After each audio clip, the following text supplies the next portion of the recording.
ఉన్నటువంటి ప్రశ్న నాకు కూడా చాలా కాలం ఉన్నటువంటి ప్రశ్న. ఏంటి ఆ ప్రశ్న అంటే, ఇంటి దగ్గర కూర్చుని ప్రార్థన చేస్తే దేవుడు విండా? ఇంటి దగ్గర దేవుని సన్నిధి లేదా? దేవుడు హృదయంలో ఉంటాడంటాడు కదా, హృదయాన్ని చూసే దేవుడు కదా, వాక్యాలు ఉన్నాయి కదా. ఇప్పుడు దేవుని సన్నిధికి వెళ్ళి దేవుని సన్నిధిలోనే ప్రార్థనా మందిరంలోనే ప్రార్థన చేయాలా, అక్కడే ఆరాధించాలా అని చాలామంది నన్ను అడుగుతూ ఉంటారు. ఇప్పటికీ చాలామందికి ఆ ఆలోచన ఉంది. నాకు కూడా చాలాసార్లు అటువంటి ఆలోచన కలిగింది. సో దేవుని మందిరంలో ఏం పొందుకుంటాం, మందిరంలోకి వెళ్ళకపోతే ఏం పోగొట్టుకుంటాం అన్నటువంటి సత్యాల్ని నేను జ్ఞాపకం చేయాలని ఆశపడుతున్నాను. మత్తయి సువార్తలో చూసినప్పుడు ఒక మాటని నేను జ్ఞాపకం చేస్తాను. 21వ అధ్యాయంలో ప్రభు అయినటువంటి యేసుక్రీస్తు వారు, మత్తయి సువార్త 21వ అధ్యాయంలో ప్రభు అయినటువంటి యేసుక్రీస్తు వారు వారి యొక్క శిష్యులతో కలిసి యెరూషలేము పట్టణానికి వెళతారు. అక్కడ సొలొమోను లేదంటే దేవుని యొక్క మందిరం మనకు అక్కడ కనిపిస్తుంది. చాలా అద్భుతమైనటువంటి సన్నివేశం అది. ఈ దేవుని మందిరానికి వెళ్ళినప్పుడు అక్కడ ఆ దేవుని మందిరంలో అనేకమైనటువంటి ద్వారాలు ఉంటాయి, ఎంట్రన్సెస్.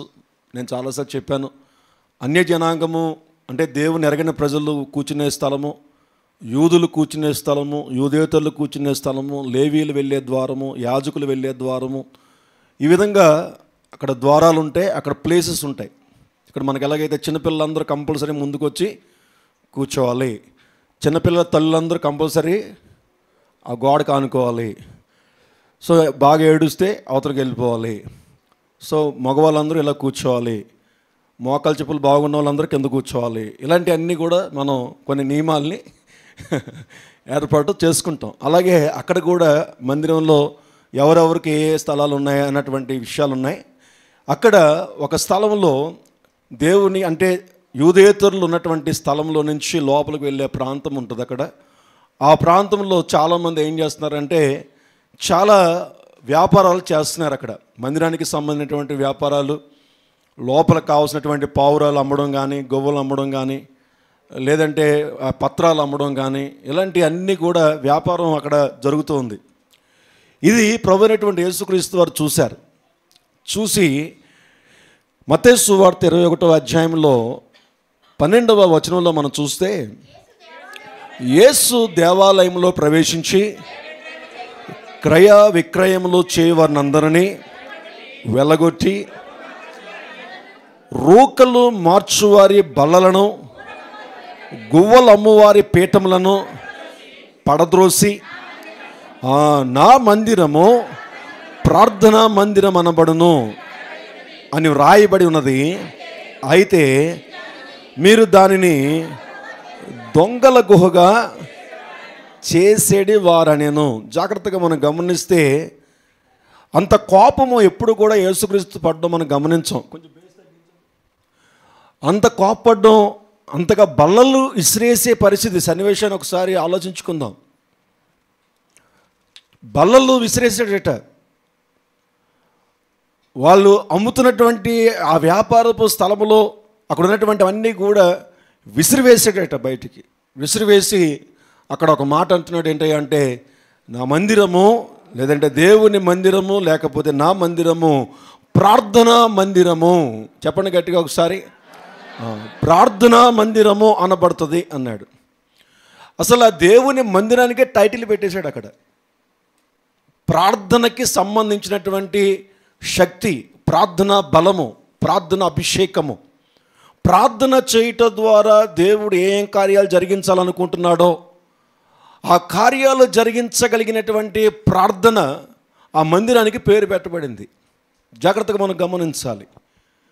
మందిరం పేరే ప్రార్థన మందిరం. సొలొమోను మందిరం కాదు, ఇంకేదో మందిరం కాదు. అక్కడ జాగ్రత్తగా మనం గమనించినట్లయితే నా మందిరము ప్రార్థనా మందిరం అనబడను. మందిరం పేరే ప్రార్థన మందిరం. ప్రార్థన అనాయింటింగ్ నిలబడినటువంటి మందిరం. ప్రార్థన చేత దేవుడు ఏమైతే చేయాలనుకున్నాడో, ఒక వ్యక్తి దగ్గర నుంచి ప్రార్థన దేవుని వద్దకు చేర్చబడినప్పుడు ఆ ప్రార్థన ద్వారా దేవుడు ఎన్ని గొప్ప కార్యాలు జరిగించాలనుకుంటున్నాడో అవన్నీ కూడా జరిగించబడే ప్రార్థనా స్థలం ఏమైనా ఉన్నదంటే అది దేవుని మందిరమై ఉన్నది. నువ్వు వ్యక్తిగతంగా ప్రార్థన చేస్తే దేవుడు వినడా?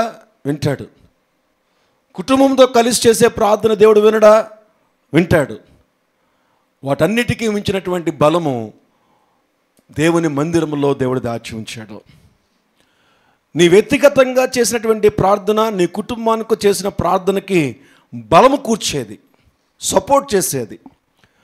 నువ్వు అనుకున్నటువంటి అంశాలని దేవుని దగ్గర నుంచి పొందుకోవడానికి తగినటువంటి పనివాడిగా, పనిముట్టిగా ప్రార్థనా శక్తి చేత నిన్ను నింపి నడిపించే ఒక filling station, prayer filling station ప్రార్థనా మందిరము అన్నాడు. మందిరములోనే ఒక కారు వేసుకుని వెళ్ళినప్పుడు ఆ పెట్రోల్ డీజిల్కి ఒక పెట్రోల్ బంక్ వెళ్ళి అక్కడికి వెళ్ళి ఆ పెట్రోల్ బంక్ ఎలాగైతే ఆ పెట్రోల్లో డీజిల్ వేసుకుని వెళ్తామో, గ్యాస్ కార్స్ అయితే గ్యాస్ బంక్ దగ్గరికి వెళ్ళి ఎలాగైతే గ్యాస్ ఫిల్ చేసుకుని వెళ్తామో, ఇంట్లో మనం స్టవ్ వెలిగించినటువంటి హెచ్పిఓ లేదంటే ఏదో గ్యాస్ అయిపోయినప్పుడు వెంటనే మళ్ళీ కొత్త ఫిల్లింగ్ అయినటువంటి గ్యాస్ని ఎలాగైతే మనం మార్చుకుంటామో, అదేవిధంగా దేవుని యొక్క మందిరము ప్రార్థనా శక్తి చేత దేవుని బిడ్డల్ని నింపే స్థలము ప్రార్థనా మందిరము. ప్రార్థనా మందిరములో, దేవుని మందిరములో ప్రార్థనా శక్తి చేత నువ్వు నింపబడతావు, ప్రార్థనా బలము చేత నువ్వు నింపబడతావు. దేవునితో నువ్వు మాట్లాడినప్పుడు, నీకున్నటువంటి ఇబ్బందుల్లో నువ్వు దేవునితో మాట్లాడుతున్నప్పుడు ఆ ప్రార్థన చేసే ఆ శక్తి, నువ్వు ఒంటరిగా ప్రార్థన చేస్తున్నప్పుడు, రహస్యంగా ప్రార్థన చేస్తున్నప్పుడు, కుటుంబంతో కలిసి ప్రార్థన చేస్తున్నప్పుడు ఆ ప్రార్థన యొక్క అనాయింటింగ్ ఎక్కడ వస్తుంది అంటే దేవుని మందిరంలోనే వస్తుంది. ఆమేన్, హల్లెలూయా. అందుకనే నేను చాలామందికి చెప్తాను, ప్రార్థన సమయంలో ఏకీభవించినప్పుడు ఆ శక్తిని నువ్వు ఫిల్ అవుతావు, ప్రేయర్ శక్తి చేత నువ్వు నింపబడతావు. సంఘముతో, ఒక సంఘముగా దేవుని ప్రజలందరికీ కూడా ఒక చోట కూడుకొని ఇక్కడ ప్రార్థన చేస్తున్నటువంటి స్థలాన్ని దేవుని మందిరం అన్నాం. ఒక్కొక్కసారి ఇక్కడ ఉండొచ్చు, ఇంకోసారి ఇంకొకసారి ఉండొచ్చు. దేవుని పేరు పెట్టబడిన దేవుని ప్రజలు, దేవుని అభిషేకంతో నింపబడినటువంటి యాజకుడు లేదంటే కాపరి, దేవుని యొక్క సేవకుడు కలిసి ఆయన నామమును బట్టి ఏ స్థలములో అయితే, ఏ ప్రాంతంలో అయితే, ఏ గృహములో అయితే, ఏ స్థలములో అయితే దేవుని ఆరాధిస్తున్నారో ఆ స్థలానికి దేవుడు తన మందిరము అని పేరు పెట్టాడు. ఆమేన్, హల్లెలూయా, హల్లెలూయా. సో మనమందరము కూడా ఈ రాత్రి దేవుని నామమును బట్టి దేవుని ప్రజలుగా కలిసి ఆరాధించడానికి, ఇంతవరకు మీరు వ్యక్తిగతంగా ఇంటి దగ్గర ప్రార్థన చేసుకుంటూ ఉండొచ్చు, ఇంటి దగ్గర ఆరాధన చేస్తూ ఉండొచ్చు. ఇప్పుడు దేవుని పేరు పెట్టిన ప్రజలందరితో కలిసి అభిషేకించబడినటువంటి, పిలువబడినటువంటి, నడిపించబడుతున్నటువంటి ఒక బోధకుడు, కాపరితో కలిసి మీరు దేవుణ్ణి ప్రార్థించడానికి ఈ స్థలానికి వచ్చారు. ఆమేన్, హల్లెలూయా. ప్రార్థన, దేవుని మందిరంలో జరిగే ప్రార్థన, ముగింపు ప్రార్థన చాలా ప్రాముఖ్యమైనది. Closing prayer altar call prayer అంటాం. అంటే దేవుని యొక్క సన్నిధిలో నువ్వు దేవుని ఆత్మచేత నింపబడే సమయము, ప్రార్థనా శక్తి చేత నింపబడే సమయము, దేవుని యొక్క ఆశీర్వాదాలతో నింపబడే సమయము, మందిరమునకు వచ్చిన తర్వాత ఆరాధన చేసి వాక్యమును విని ఆఖరిలో దేవుడు నీతో మాట్లాడుతున్న సమయంలో నీ హృదయంతో మాట్లాడిన తర్వాత అందరూ లెగిసి ప్రార్థన చేద్దాం, ఆకాశంతో నీ చేతులు చాపి, నీ చేతులు పైకి చాపి ప్రార్థన చేద్దాం అంటున్నప్పుడు నువ్వు చేతులు చాపి విన్న వాక్యాన్ని బట్టి నీ హృదయంలో నుంచి విశ్వాసం అయితే విశ్వాసము, పశ్చాత్తాపం అయితే పశ్చాత్తాపము, స్తుతి అయితే స్తుతి, ఆరాధన అయితే ఆరాధన, ఏమైతే వాక్యం విన్నామో దాన్ని బట్టి ప్రభువా నీకు వందనాలు తండ్రి అని ఒక నిశ్చయం, ఒక ప్రమాణము కలిసి నువ్వు ప్రార్థన చేస్తూ ఉంటాము. అందరం కలిసి ఏక మనసుతో, ఏకాత్మతో చేతులు ఎత్తి రోదనతో ప్రార్థన చేస్తుంటుండగా ఓ హిస్ అనాయింటింగ్, దేవుని యొక్క ప్రార్థన శక్తి చేత నువ్వు నింపబడుతూ ఉంటావు. అప్పుడు ఆ శక్తి చేత నువ్వు నింపబడి నువ్వు ఇంటికి వెళ్ళి ప్రార్థన చేస్తుంటుండగా ఆ ప్రార్థన ఫలిస్తూ ఉంటుంది. ఆ ప్రార్థన చేత నువ్వు నింపబడుతూ ఉంటావు. కాబట్టి ఎందుకు వెళ్ళాలి దేవుని మందిరానికి అంటే, నువ్వు దేవుని మందిరానికి వెళ్ళడం ఆలస్యమైనా, లేట్ అయిపోయినా, లేదంటే వెళ్ళలేకపోయినా, ఏం వెళ్తావు ఆగిపోతే, ఐఎమ్ సారీ, నువ్వు ప్రార్థన శక్తిలో సన్నగిల్లిపోతావు. ప్రార్థన శక్తితో నువ్వు మెలకువ లేనటువంటి పరిస్థితి. ఎలా ప్రార్థన చేయాలో నీకు తెలియదు, ఏ విధంగా ప్రార్థన చేయాలో నీకు తెలియదు, ఎటువంటి మాటలతో ప్రార్థన చేయాలో నీకు తెలియదు, ఎటువంటి విశ్వాసంతో ప్రార్థన చేయాలో నీకు తెలియదు. ఎలా పడితే అలా ప్రార్థన చేస్తే దేవుడు వినడు, అది ఖచ్చితం. దేవునితో మాట్లాడటమే కదా అంటే మాట్లాడేసి నిష్ఠుడిగా మాట్లాడితే ఆయన వినడు. నేను మొన్న ఎప్పుడో ఒక సేవకులతో కలిసి మాట్లాడుకుంటున్నాం, ప్రార్థనా శక్తి గురించి ఏదో మాట్లాడుతుంటే ఆయన ఏదన్నా అడిగినప్పుడు నన్ను అడుగుతూ ఉంటారు డౌట్స్. ఆ రోజు కూడా అడిగారు, పాస్టర్ గారు ప్రార్థన అంటే. నేను అన్నాను, మనం ప్రార్థన చేసినప్పుడు బైబిల్లో ప్రార్థన చేసినప్పుడు మన ప్రార్థనకి తగిన సమాధానం వచ్చిందా అని నువ్వు ఎగిరిగంతులు వేసేస్తే సరిపోదు. బైబిల్లో మీరు జాగ్రత్తగా గమనిస్తే దేవుడు వాగ్దానం చేశాడు కాబట్టి నువ్వు ఆపత్కాలంలో మొరపెట్టినా, నా నామంలో ప్రార్థన చేసినా నీకు సహాయం చేస్తాడని వాగ్దానం చేశాడు కాబట్టి చేస్తాడు. ఈరోజు ఒక ప్రశ్న, నువ్వు ప్రార్థన చేస్తే దేవుడు ఏదైనా నీకు సహాయం చేశాడని నువ్వు నమ్మినప్పుడు, ఇదిగో నేను ప్రార్థన చేశాను, ఈ కార్యం జరిగింది, ఇదిగో ప్రార్థన చేశాను, దేవుడు అద్భుతం చేశాడు, ఇదిగో నేను ప్రార్థన చేశాను, ఇంత గొప్ప కార్యం జరిగింది అని ఏమైనా ప్రార్థనకి తగినటువంటి ఫలం నువ్వు చూసినప్పుడు, ఒక విషయం నేను చెప్తున్నాను, జాగ్రత్తగా గమనించండి, అది శాపకరంగా ఉందా, ఆశీర్వాదకరంగా ఉందా? ఇది ఒక ప్రశ్న. క్రైస్తవుడు తెలియనటువంటి విషయాలు, తెలియకుండా చేసే ప్రార్థనలు జాగ్రత్తగా గమనించండి. ప్రభువా నాకు మంచి ఉద్యోగం కావాలి, ఇదిగో ప్రభువా అని చక్కగా లిస్టు పెట్టుకుని ప్రార్థన చేసావు, హన్నా చేసినట్టుగా ఖచ్చితమైన ప్రార్థన చేసావు, స్పష్టమైన ప్రార్థన చేసావు, కరాఖండిగా ప్రార్థన చేస్తావు, ఎందుకు ఇవ్వడానికి విశ్వాసంతో ప్రార్థన చేస్తావు. ఆ ప్రార్థనకు తగినట్టుగా 70,000 ఉద్యోగం అడిగితే ₹1,00,000 ఉద్యోగం ఇచ్చాడు, రైట్. ఆ ₹1,00,000 యొక్క ఉద్యోగం కూడా నువ్వు ఒక నెల రోజులు వెళ్ళిన తర్వాత 2వ నెలలో, ప్రభువా ఈ ఉద్యోగం చేయలేకపోతున్నాను తండ్రి, ఎందుకు వచ్చిన ఉద్యోగం ప్రభువా అని కానీ నువ్వు మళ్ళీ తిరిగి ప్రార్థన చేయకుండా ఉన్నంత వరకు అది నీకు ఆశీర్వాదకరమే. సంతోష గానాలతో నువ్వు వెళుతున్నప్పుడు శ్రమలు రావా అంటే వస్తాయి, సమస్యలు రావా అంటే వస్తాయి ప్రతి చోట. కానీ దేవుని యొక్క ఆశీర్వాదము ఆ శ్రమలో కూడా నిలబెడుతుంది, ఆ శ్రమలో కూడా నిన్ను స్థిరపరుస్తుంది. విసుగెత్తుపోవు, సనుక్కుంటూ ఉద్యోగం చేయవు, సనుగుడు రాదు నీ ఉద్యోగంలో. ఈరోజు ఒక ప్రశ్న, ఎంతమంది ప్రార్థన చేస్తే ఉద్యోగాలు వచ్చినాయి, ఆ ప్రార్థనలో సనుగుడు ఉంది, ఆ ఉద్యోగంలో సనుగుడు ఉంది, ఆ ఉద్యోగంలో వ్యతిరేకత ఉంది, ఆ ఉద్యోగంలో ఏడుపు ఉంది, ఆ ఉద్యోగంలో వ్యతిరేకత ఉంది. నేనేమంటానంటే, నువ్వు చేసిన ప్రతి ప్రార్థన ఆశీర్వాదకరం కాదు, నువ్వు చేసిన ప్రతి ప్రార్థన యొక్క ఫలితం కూడా దీవెనకరమైనది కాదు. దీనికి మనందరికీ బాగా తెలిసినటువంటి ఆన్సర్ మనం ఎప్పుడు చెప్పుకునేది, వారు మాంసం కావాలని ప్రార్థన చేశారా? మాంసం కావాలని ప్రార్థన చేశారు. చేసినట్టు మాంసం ఇచ్చాడా లేదా? ఎలాగ కడుపు నిండా ఇచ్చాడా, నోటి నిండా ఇచ్చాడా, పళ్ళ నిండా ఇచ్చాడా? ఏదో ఒకటి ఇచ్చాడు మొత్తం మీద. మనకెందుకు అవన్నీ? మొత్తం మీద వాళ్ళు కడుపు నిండా తిన్నారు. బైబిల్ ఏమంటుందంటే, ఆ తిన్నటువంటి మాంసమట పళ్ళ సందుల్లో ఎప్పుడైనా మాంసం ఉందా? మీకు ఎవరికైనా మాంసం తినేటప్పుడు లాక్కుంటారా? పొలంలో పెట్టి, క్లాతులు పెట్టి, చేతులు పెట్టి, మీకు చెప్పండి, చెప్తే నాకు ఇది మరి కంటిన్యూ చేస్తాను. మరి మీకు అది అర్థం లేదనుకోండి, మళ్ళీ నేను ఏదో తిని యాక్షన్ చేయాలి, ఇంకా కొంచెం లేనిపోయిన బాధ. తెలుసు కదా మీ అందరికీ, రైట్. అది పళ్ళ సందుల్లో ఉంటుండగానేనట వాళ్ళందరూ కూడా మరణించారని ఉంటుంది బైబిల్లో. పళ్ళ సందుల్లో ఉండగానే చనిపోయారట. అదేంటది? ప్రార్థనే కదా వాళ్ళు చేశారు, దేవుడు ఇవ్వలేదా? ఇచ్చాడు. జాగ్రత్తగా గమనించండి. ప్రార్థన, ఎలాంటి ప్రార్థన దేవుడు కోరుకుంటున్నాడంటే, ప్రార్థన యొక్క ఫలం ఎలాగ ఉండాలంటే 91వ కీర్తనలో చెప్తాడు, అది ప్రార్థన ఫలం అంటే. ప్రార్థన యొక్క ఫలం ఎలాగ ఉండాలి అంటే ఆ విధంగా ఉండాలి, అది నిజమైనటువంటి ప్రార్థన ఫలం. ఆ ప్రార్థన ఫలం వచ్చే ప్రార్థన శక్తి నువ్వు దేవుని మందిరంలో పొందుకుంటావు. 91వ కీర్తనలో మనం చూస్తే 15వ వచనంలో, అతడు నాకు మొర్రపెట్టగా నేను అతనికి ఉత్తరం ఇచ్చేదను, శ్రమలో నెంబర్ 1 శ్రమలో ఫస్ట్ తోడుంటాడట, నెంబర్ 2 అతన్ని విడిపిస్తాడట, నెంబర్ 3 అతన్ని గొప్ప చేస్తాడట. నెంబర్ 4 దీర్ఘాయువుని ఇస్తాడట. నెంబర్ 5 అండ్ ఇంపార్టెంట్, అతనిని చెప్పాలి గట్టిగా, అతనిని ఉందా? నీ ప్రార్థన ద్వారా నువ్వేదో పొందుకున్నానని ఎగిరి గంతులేస్తున్నావు చూసావా? నేను ప్రార్థన చేశాను దేవుడు ఇచ్చేసాడు, నేను ప్రార్థన చేశాను దేవుడు ఇచ్చేసాడు, నేను ప్రార్థన చేశాను దేవుడు ఇచ్చేసాడు అంటున్నావు కదా, ఉన్నాయా? జాగ్రత్తగా గమనించండి. ప్రార్థన అనేది ఒక సపరేట్ అనాయింటింగ్.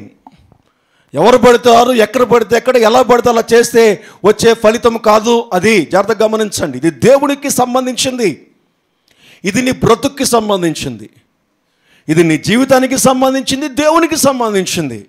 ఎలా పడితే అలాగా, ఏది పడితే అలాగా నువ్వేదో చేసేస్తున్నావు అంటే దేవుడు వాగ్దానం చేశాడు, యథార్థవంతుడు కాబట్టి ఇస్తాడు ఖచ్చితంగా.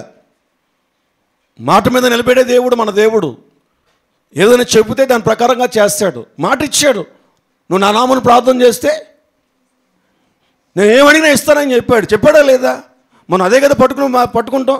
ప్రభువా నువ్వు నా నామను అడిగితే ఏమడిగినా ఇస్తానన్నావు కదా ప్రభువా, నువ్వు ఇస్తావు కదా ప్రభు అంటే ఎస్ అనే కాదండి, ఇస్తాడు. కానీ నేను అనేది ఏంటంటే అది నీకు బ్లెస్సింగ్గా ఉందా లేదా? నేను విడిపించడం మాత్రమే కాదు, నీకు విడుదల మాత్రమే కాదు, నువ్వు అనుకున్నది పొందుకోవడం మాత్రమే కాదు, ఆ పొందుకున్నటువంటి దానిలో నువ్వు సాటిస్ఫై అవుతున్నావా? ఒక సాటిస్ఫాక్షన్ అనేది నీకుందా? ఒక సంతృప్తికరమైనటువంటి జీవితం నీకుందా? ప్రభువా నీ పరిచర్లో నన్ను వాడుకో అని ఎన్నోసార్లు ప్రార్థన చేశాం. నేను ప్రార్థన చేసినప్పుడు దేవుడు అద్భుతంగా పరిచర్య ఇచ్చాడు. ఏదో 1-2 సార్లు బాగా విసుగెత్తిపోయి ప్రార్థన చేస్తున్నా కానీ ఎక్కువ శాతం అంటే 98.55% నేను చాలా సంతృప్తిగా పరిచర్య చేస్తాం. ఎక్కడ కూడా అన్సాటిస్ఫాక్షన్ అనేది ఏమి ఉండదు, తృప్తికరంగా ఉంటాం. ఎప్పుడు వాక్యం చెబుతామా అని ఎప్పుడు కూడా ఆరాటపడుతూ ఉంటాం. ఎప్పుడు బలపరుద్దామా, ఎప్పుడు వాక్యం చెబుదామా, ఎప్పుడు దేవునికి పరిచర్య ముందుకు వెళ్దాం అన్నటువంటి ఆరాటంతో 24/7 కూడా. సో ఇంతకాలం చేసిన పరిచర్యలో చాలామంది నన్ను అడుగుతూ ఉంటారు, ఇంతకాలం చేస్తున్నా ఇంకా సొంత ఇల్లు లేదా అంటాడు. పోరా అంటాను. ఇంతకాలం నుంచి పరిచర్య చేస్తున్నాను ఇంకా సొంత మందిరం లేదా? అది దేవుని చిత్తం. అది అడగడానికి నేనెవరిని, ప్రశ్నించడానికి నేను ఎంతటి వాడిని? నా మటుకు నేను ఎంతవరకు నేను ప్రార్థన చేశానో దేవుడిని ఎంతవరకు నన్ను నడిపించుకుంటున్నాడు అది నాకు కావాలి. 2 సంవత్సరాలు అయిందండి వాళ్ళు పరిచర్య ప్రారంభించి, 10 years అయిందండి వాళ్ళు పరిచర్య ప్రారంభించి. అప్పుడు 20 బ్రాంచులు అండి, 3 అంతస్తుల బిల్డింగ్ అండి, 10,000 మంది వచ్చేస్తున్నారండి. మీ దగ్గరికి ఎంతమంది వస్తున్నారు పాస్టర్ గారు? నీ ముఖం నీకు ఎందుకురా? నేను అలాగే అన్నాను చాలామందిని, నీ ముఖం నీకు ఎందుకు అన్నాను. ఎంతమంది వస్తే నీకెందుకు, కావాలంటే మందిరానికి రా, శుక్రవారం ఆదివారం టైమింగ్స్ ఇవి, వచ్చి కౌంట్ చేసుకో ఎన్ని తలకాయలు వస్తున్నాయో, తలకాయ ఒక తలకాయ, ఇది ఇన్ని తలకాయలు ఉన్నాయని చూసుకో వెళ్ళి కావాలంటే. ప్రైజ్ గాడ్, ఆమేన్, హల్లెలూయా. అది ఎవరిది? దేవుని కార్యం అది. నేను పరిచర్య కావాలని అడిగాను, దేవుని పరిచర్య కొరకు ప్రార్థన చేశాను. ప్రభు మంచి వాక్యం నేను చెప్పలేకపోతున్నాను, ఏడ్చిన రోజులు ఉన్నాయి. వాక్యం కొంచెం సేపు కూడా 10 నిమిషాలు కూడా నేను చెప్పలేకపోతున్నాను, చెమటలు కారిపోతున్నాయి ప్రభు, నేను మాట్లాడలేకపోతున్నాను, ఏం చెప్పాలో నాకు అర్థం అవటం లేదు, వాక్యాన్ని వివరించగలిగినటువంటి స్తోమత నాకు రావటం లేదు ప్రభు అని ఏడ్చి కన్నీరు పెట్టి ఉపవాసాలు ఉండి ప్రార్థన చేసి దేవుని అడిగిన రోజులు ఉన్నాయి. ఈ రోజున బైబిల్ లేకుండా కూడా నెల వాక్యం చెప్పగలిగినటువంటి సామర్థ్యాన్ని ప్రభు నాకు ఇచ్చాడు. ఆమేన్, హల్లెలూయా, హల్లెలూయా. ఇచ్చినటువంటి ఆ సామర్థ్యంలో నేను తృప్తిపరచబడుతున్నాను. నాకంటూ ఒక సాటిస్ఫాక్షన్ ఉంది. అమ్మయ్య, ఎటు కాకుండా ఉన్నటువంటి నన్ను ప్రార్థన చేస్తే దేవుడు వాక్చాతుర్యాన్ని ఇచ్చాడు, వాక్యాభిషేకాన్ని ఇచ్చాడు అని. ఈరోజు నా ప్రియ దేవుని సంగమా, నా మందిరము ప్రార్థనా మందిరం అనబడను. దేవుని మందిరంలో ఏం దొరుకుతుంది నీకు అంటే ప్రార్థన శక్తి దొరుకుతుంది, ప్రార్థన అనాయింటింగ్ నీకు దొరుకుతుంది. ప్రార్థన ద్వారా వచ్చే ప్రతి ఒక్క ఆశీర్వాదము కూడా ఒక మందిరములో మాత్రమే నీకు దొరుకుతుంది. అందుకని నువ్వు దేవుని మందిరానికి క్రమం తప్పకుండా రావాలి. క్రమం తప్పకుండా మందిరంలో ప్రార్థనలో ఏకీభవించాలి. మందిరంకి వెళ్తే సరిపోదు, ఆ మందిరంలో ప్రార్థనలో ఏకీభవించాలి. కలిసి ప్రార్థన చేస్తున్నప్పుడు నువ్వు దేవుని వైపు చేతులు చాపి భారమైన మనసుతో, ఏక మనసుతో, ఏకాత్మతో నువ్వు కలిసి ప్రార్థన చేస్తుండగా నువ్వు ప్రార్థన శక్తి చేత నువ్వు నింపబడతావు. కొంతమందిని చూస్తూ ఉంటాను, వాళ్ళు చర్చెస్కి వెళ్ళకపోయినా ప్రార్థన చేస్తారు, భాషలతో ప్రార్థన చేస్తారు. వాళ్ళు ప్రార్థన చేస్తుంటే గొప్ప కార్యాలు జరిగిపోతున్నాయని సాక్ష్యాలు చెప్తూ ఉంటారు. నేను దాన్ని యాక్సెప్ట్ చేయలేను. దానివల్ల వచ్చే ఫలితాలు వెనకాతలో సంవత్సరం తిరగాలనుకుంటాను. ఎక్కడ తిరగలేం కదా, కనీసం 2 నెలలు కూడా తిరగలేము కదండి అలాంటి ప్రార్థనా పనులు వెనకాతల. సో కాబట్టి దేవుని మందిరములో దేవుని ప్రజలకు కలిసి చేసిన ప్రార్థన, ఏకాత్మ ద్వారా ప్రార్థన చేసినటువంటి ప్రార్థన ద్వారా ఎవరి శక్తి చేత నింపబడతాం? దేవుని శక్తి చేత నింపబడతాం. చెప్పండి గట్టిగా ఒకసారి, దేవుని శక్తి చేత నింపబడతాం. ఆమేన్, హల్లెలూయా. నేను ఒక సంఘటన మీకు చూపిస్తాను, బైబిల్లో నుంచి మనం చూసుకుందాం. ఎంత గొప్ప కార్యాలు దేవుని మందిరములో జరిగే ప్రార్థనకి ఎంత ఇంపార్టెన్స్ ఇస్తాడో అన్నటువంటి విషయాన్ని నేను లూకాసు సువార్తలో నుంచి కొన్ని విషయాలు నేను మీకు జ్ఞాపకం చేస్తాను. లూకాసు సువార్తలో 24వ అధ్యాయంలో ప్రభువైనటువంటి యేసుక్రీస్తు వారు చనిపోయారు. ఆయన మరలా 3వ దినమున తిరిగి లేచారు. తిరిగి లేచి మరి అపోస్తల కార్యాలు చూడక్కర్లేదు కానీ 40 రోజులు ఇంకా భూమి మీద ఆయన అందరికీ కనపడుతూ సాక్ష్యాలు చెబుతూ ఉన్నారు. అలాంటి సంఘటన ఈ ఆఖరి అధ్యాయంలో జరుగుతుంది. అపోస్తల కార్యాలు రాసినటువంటి భక్తుడే లూకా భక్తుడు. ఈ లూకా భక్తుడే అపోస్తల కార్యాలు కూడా రాశాడు. కాబట్టి లూకా సువార్త, అపోస్తల కార్యాలు 2 కూడా ఒకరి చేత రాయబడినాయి. కాబట్టి దీని ఎండింగ్ అపోస్తల కార్యాల స్టార్టింగ్ అనమాట అండి, బిగినింగ్. నేను మీకు అది ఒకసారి చూపించి కొంచెం ముందుకు తీసుకుని వెళ్ళడానికి ప్రయత్నం చేస్తాను. లూకాసు సువార్త 24వ అధ్యాయము 49వ వచనములో కంటే ముందుగా 3వ దినమున యేసుక్రీస్తు వారు లేచి వారి శిష్యుల దగ్గరికి వెళ్ళి వాళ్ళతో మాట్లాడుతున్నటువంటి సంఘటన కనిపిస్తుంది. చదువుదాం ఒకసారి 48వ వచనం నుంచి. ఈ సంగతులకు మీరే సాక్షులు, ఇదిగో నా తండ్రి వాగ్దానము చేసినది మీ మీదికి పంపుచున్నాను, మీరు పైనుండి శక్తి పొందు వరకు పట్టణములో నిలిచుండుడని జాగ్రత్తగా గమనించాలి. ప్రభువైనటువంటి యేసుక్రీస్తు వారు ఆరోహణం అవడానికి ముందుగా చనిపోయి తిరిగి లేచి 40 దినాలు యెరూషలేము చుట్టుపక్కల అనేక మంది కనిపిస్తూ ఉండి ఆరోహణం అయిపోయే చివరి క్షణంలో శిష్యులతో చెప్పినటువంటి మాట ఈ మాట, ఇదిగో నా తండ్రి వాగ్దానము చేసినది. ఏంటి తండ్రి వాగ్దానం చేసింది? యెషయా 44:3. ఏంటి ఆ వాగ్దానము? యెషయా 44:3లో మనం చూసినట్లయితే ఆ మాట మనకు కనిపిస్తుంది. నేను దప్పిక గలవారి మీద, చదవండి, చదివేదేదో పూర్తిగా చదవండి. యెషయా 44వ అధ్యాయం 3వ వచనం. దప్పిక గలవారి మీద నీళ్లను, ఎండిన భూమి మీద ప్రవాహ జలములను కుమ్మరించెదను, నీ సంతతి మీద నా ఆత్మను కుమ్మరించెదను, నీకు పుట్టిన వారిని నేను ఆశీర్వదించెదను. చాలండి, చాలా ఉంది. అది మెయిన్ దేవుడిచ్చిన వాగ్దానము. నేను దప్పిక గలవాని మీద నీళ్లను, ఎండిన భూమి మీద ప్రవాహ జలములను కుమ్మరించి నీ సంతతి మీద నా ఆత్మను కుమ్మరిస్తాను, నీకు పుట్టిన వారిని నేను ఆశీర్వదిస్తానని ఇశ్రాయేలుకి చెప్పినటువంటి వాగ్దానము. నా తండ్రి చెప్పినటువంటి వాగ్దానము నేను మీ మీదకి పంపుచున్నాను. పరిశుద్ధాత్ముడి గురించి మాట్లాడుతున్నాడు. ఏ ఆత్మశక్తి చేత అయితే మీరు నింపబడతారో అని నా తండ్రి వాగ్దానం చేశాడు. ఇప్పుడు నేను వెళ్తున్నాను, ఇప్పుడు ఆత్మచేత మీరు నింపబడతారు. 50వ వచనం. ఆయన లూకాసు వార్తే లోకాలకు వచ్చేద్దాం. లోక 24:50. ఆయన బేతనియ వరకు వారిని తీసుకుని పోయి చేతులెత్తి వారిని ఆశీర్వదించను. వారిని ఆశీర్వదించుచుండగా ఆయన వారిలో నుండి ప్రత్యేకించబడి పరలోకమునకు ఆరోహణుడయ్యాను. వారు ఆయనకు నమస్కారము చేసి మహా ఆనందముతో యెరూషలేమునకు తిరిగి వెళ్ళి ఎలాగట ఎడతెగక దేవాలయములో ఉండి దేవుని స్తోత్రము చేయుచుండిరి. ఆమేన్, హల్లెలూయా, హల్లెలూయా. ఎడతెగక దేవాలయములో దేవుని మందిరములోకి వెళ్ళి వారు ఎడతెగక దేవుని స్తోత్రం చేయడం ప్రారంభించారని ఇక్కడ లూకా భక్తుడు రాస్తున్నాడు. జాగ్రత్తగా మనం దాన్ని పరిశీలన చేసినట్లయితే అపోస్తల కార్యములో దేవుని యొక్క ఆత్మను వారు పొందుకున్నారు. అయినప్పటికీ కూడా వారు ఎంతగా దేవుని మందిరాన్ని ప్రేమిస్తున్నారో, ఎంతగా దేవుని మందిరములో వారు ప్రార్థన చేస్తున్నారో, దేవుని మందిరములో వారు ప్రార్థన చేయడం ద్వారా ఎంత గొప్ప కార్యాలు జరుగుతున్నాయో మనం కొంచెం పరిశీలన చేయడానికి ప్రయత్నం చేద్దాం. అపోస్తల కార్యాలు 1-2 అధ్యాయాలు చూస్తే మేడ మీద గదిలో చక్కగా దేవుడు ఆత్మచేత వారు నింపబడినట్టుగా చాలా క్లియర్గా మనకు కనిపిస్తాయి. క్రైస్తవులందరికీ తెలిసినటువంటి సత్యము. పరిశుద్ధాత్మచేత వారు నింపబడ్డారు. మేడ మీద గదిలో వారు ఆత్మచేత అనేకమైన భాషలు మాట్లాడారు. ఇవన్నీ అయిపోయినాయి 2వ అధ్యాయం వరకు.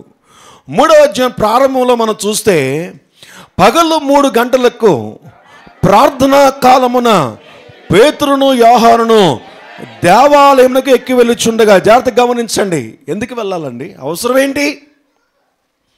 వాళ్ళ అపోస్తలులు క్రీస్తుతో సహవాసం చేసిన వారు, యేసుక్రీస్తుతో కలిసి నడిచిన వారు, డైరెక్ట్గా యేసుక్రీస్తు యొక్క చేత తల మీద చేతుల నుంచి ప్రార్థన చేయించుకున్నవారు, యేసుక్రీస్తు నోటి మాట చేత అభిషేకించబడిన వారు, దేవుని శక్తి చేత బలపరచబడినటువంటి వారు, దేవుని కుమారుడితో 3.5 సంవత్సరములు చక్కగా ఆయనతో తిరిగి గొప్ప కార్యాలు చూసినటువంటి వారు.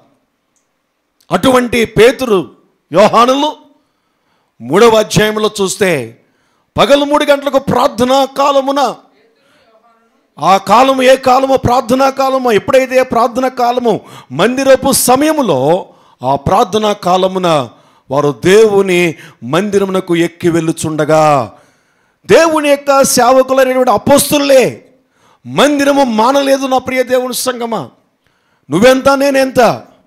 క్రీస్తుతో నడిచినటువంటి అపోస్తలులు సైతము దేవుని ప్రార్థనా సమయానికి దేవుని మందిరానికి వెళ్ళడం వరకు అలవాటు అయిపోయింది. ఎందుకంటే అది ప్రార్థన చేత నింపబడినటువంటి స్థలము. ఆమేన్, హల్లెలూయా. దేవునికి మనకి ఉన్నటువంటి ఒక చక్కటి సంబంధాన్ని మనల్ని బలపరిచే స్థలం ఏమైనా ఉన్నదంటే అది ప్రార్థనా మందిరము, దేవుని మందిరము. దేవుని మందిరము చాలా విలువైనదండి. సహవాసం అందుకని అంటాడు ఏప్రిల్ రాసిన మీద చూడక్కర్లేదు, కానీ సమాజంగా కూడుట మానడానికి ప్రయత్నం చేయొద్దు. ఎందుకో తెలుసా? నువ్వే ఓడిపోతావు, దేవుని శక్తిని పోగొట్టుకుంటావు, దేవుని బలాన్ని పోగొట్టుకుంటావు. నీ శక్తి నీ బలము చేత నువ్వు కార్యాలు జరిగించలేని లోకంలో నువ్వు జీవిస్తున్నావు. ఈ లోకము బలహీనం పరుస్తుంది నిన్ను. నీకంటే బలమైనది లోకము. లోకమున్న మనుషులు నీకంటే బలమైన వారు. అందులో ఈ దినాల్లో నేను చెప్తాను చాలాసార్లు, ఇంతకుముందు వార్నింగ్ ఇచ్చి వదిలేసేవారు. ఇప్పుడు ఏంటంటే కొబ్బరికాయ కత్తులు లేదా కొడవల్లో పట్టుకొని ఏ కన్నానికి ఆ కన్నానికి నరికి పడేస్తున్నారు. రోడ్డు లేదు, ఇల్లు లేదు, ఏమీ లేదు. వాళ్ళు వ్యతిరేకంగా ఉంటే చాలు నరికేస్తున్నారు, చంపేస్తున్నారు, అంతే. నువ్వు జయించడం నీ వల్ల కాదు. నువ్వు అనుకుంటున్నావు చాలాసార్లు. భయంకరమైనటువంటి లోకంలో నువ్వు జీవిస్తున్నావు. మహాకృప దేవుడు నీకు క్రీస్తు సహవాసాన్ని ఇచ్చాడు. దేవుడు తన మందిరాన్ని ఇచ్చాడు, సహవాసాన్ని ఇచ్చాడు, సంఘాన్ని ఇచ్చాడు నిన్ను బలపరచడానికి. ఆమేన్, హల్లెలూయా. నువ్వు బలపడవలసిన అవసరం ఉంది. ఒక కారు కొంటావు, ₹1,00,00,000 కారు తీసుకెళ్ళి ఎక్కడ పెడతావు? ఫిల్లింగ్ స్టేషన్కి తీసుకెళ్తావు. కంపల్సరీ దానికి కావాల్సినటువంటి ఫిల్లింగ్ చేయకపోతే అది ఎక్కువ కాలం నీ దగ్గర దూరం ప్రయాణం చేయలేవు. ఒక 10 లక్షలు పెట్టి ఫోన్ కొన్నాం, ఛార్జింగ్ పెట్టడం మానేయండి. 10 లక్షలు పెట్టి కొన్నానని చెప్పి ఛార్జింగ్ పెట్టడం మానేస్తే ఓకే, చాలా హై వాల్యూ, చాలా ఎక్కువ కాలం వచ్చేస్తుందండి. అంత పవర్ఫుల్ వచ్చేసినాయి. ఇప్పుడు అనుకుందాం, 1 నెల రోజులు, సంవత్సరం ఆడేస్తావు పోనీ అనుకుందాం. మనలో మన మాట. ఒక సంవత్సరం వచ్చేసిన తర్వాత కంపల్సరీ దానికి ఒక ఛార్జింగ్ పాయింట్ ఏదో ఒకటి డెవలప్ అవుతున్నదో కొద్దీ ఎక్కడో చోట దాన్ని బ్యాటరీ ఛార్జింగ్ చేయాలా? అవసరం లేదా? చేయాలి. అలాగే దేవుని యొక్క శక్తి చేత, ఆత్మ బలము చేత నింపబడే స్థలము నీకు దేవుని మందిరమే. దేవుని మందిరంలో నువ్వు ఎంతగా గడపడం నేర్చుకుంటే అంతగా దేవుడు తన ప్రార్థన శక్తి చేత నేను నింపుతూ ఉంటాడు. ఆమేన్, హల్లెలూయా. చూడండి, వాళ్ళు పగలు 3 గంటలకు ప్రార్థన కాలమున ఏం జరిగిందో చూద్దాం. అక్కడ పేతురు యోహాను దేవాలయంలోకి ఎక్కి వెళ్ళుచుండగా పుట్టినది మొదలుకొని కుంటివాడైన ఒక మనుష్యుడు మోసుకొని పోబడుచుండెను. వాడు దేవాలయంలోకి వెళ్ళి వారిని భిక్షమడుగుటకు కొందరు ప్రతిదినము వానిని శృంగారమను దేవాలయం అని తెలుగులో అంటాడు, ఇంగ్లీష్లోనేమో బ్యూటిఫుల్ చర్చ్ అంటాడు. అంటే అందమైన అని అర్థం, సుందరమైన అని అర్థం. అక్కడ ద్వారముల గురించి మాట్లాడుతున్నాడు. యాక్చువల్గా సొలొమోను మందిరమే అది. సొలొమోను యొక్క ప్రాంగణంలో అదొక ప్రాంతం. నేను ఇంతకుముందు చెప్పాను కదా, ఒక్కొక్క వే ఒక్కొక్క మార్గము. సో ఈ శృంగార మను దేవాలయపు ద్వారమునొద్ద ఉంచుచూ వచ్చిరి. ఆ ద్వారం పేరు, ఆ ఎంట్రన్స్ పేరు యాక్చువల్లీ ఇంగ్లీష్లో బ్యూటిఫుల్ అని ఉంటుంది అక్కడ. సో ఇంగ్లీష్లో beautiful gate of the temple అని ఉంటుంది ఇంగ్లీష్ బైబిల్లో మనం చూస్తే. అంటే సుందరమైన లేక అందమైన అన్నటువంటి పేరు. మరి తెలుగులో ఎందుకు ఆ ట్రాన్స్లేషన్ వచ్చిందో మనకు తెలీదు. సరే, ఆ ద్వారం పేరు ఏంటి? శృంగారమును. దాని 3వ వచనము, పేతురును యోహానును దేవాలయంలో ప్రవేశింపబోనప్పుడు వాడు చూచి, ఈ దినాల్లో లేవు కానీ మా చిన్న దినాల్లో మేము లూథరన్ చర్చ్, బ్యాప్టిస్ట్ చర్చ్కి వెళ్తూ ఉండేటప్పుడు ఆ చర్చ్కి పెద్ద చర్చెస్ కదండి, వెళ్తున్నప్పుడు గేట్ ఉంటుంది. ఆ గేట్కి ఆ గోడ ఉండేదన్నమాట. ఈ గోడ ఈ చివరి నుంచి ఆ చివరి వరకు, ఈ చివరి నుంచి ఆ చివరి వరకు భిక్షగాళ్ళు ఉండేవారు. లెపర్స్, కుష్ఠరోగం ఉన్నటువంటి వాళ్ళు, కొంచెం సరిగినటువంటి పోషణ లేనటువంటి వాళ్ళందరూ కూడా ఉండేవారు.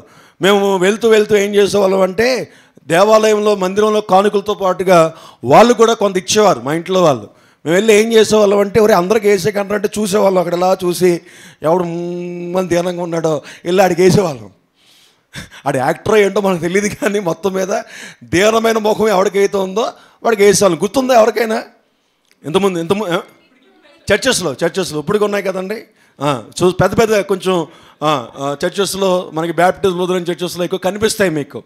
అప్పట్లో సొలొమోను మందిరం పెద్ద మందిరం కాబట్టి అక్కడ భిక్షగాళ్ళందరినీ కూడా తీసుకొచ్చి అక్కడ రాలేకపోతుంటే ఏంటంటే పుట్టుక నుంచి కూడా అతను 40 సంవత్సరాలు, తర్వాత మీకు చూపిస్తాను 40 years అన్నది. సో 40 సంవత్సరాల నుంచి కూడా అతడు చాలా భయంకరమైన పరిస్థితి. తను